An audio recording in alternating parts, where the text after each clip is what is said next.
Magandang araw sa inyo mga kaibigan. Itong ating almusalita sa araw na ito, August 3. Ang ebanghelyo natin ngayon ay Matthew 14:1-12. Sabi ng ebanghelyo, Herod had in fact ordered that John be arrested, bound in chains, and put in prison because of Herodias, the wife of his brother Philip. For John had said to Herod, "It is not right for you to have her as your wife." Herod wanted to kill him, but he did not dare because he feared the people who regarded John as a prophet. Oops!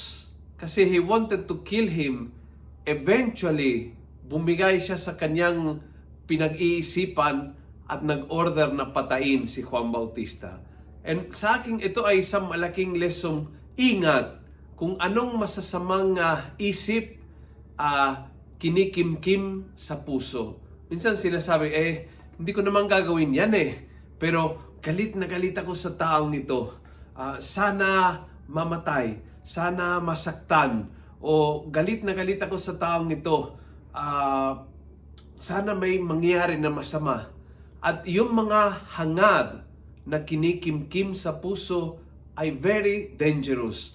Kasi unti-unti tinutulak tayo tungo sa gawa. Tinutulak tayo tungo sa action. Kaya be careful kung anong sabi ng ebanghelyo tungkol kay Mama Mary, iniingatan niya itong mga bagay na ito sa kanyang puso.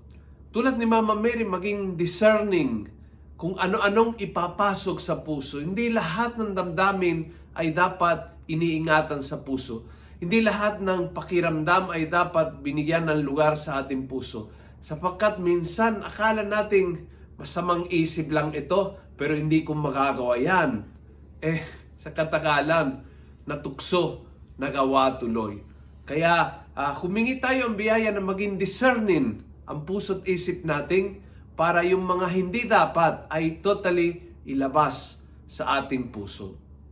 Kung nagustuhan mo ang video ito, pass it on. Isang click lang, share mo. Share mo sa social media, share mo sa mga group chat.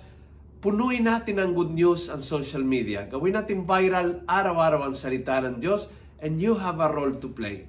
And God bless.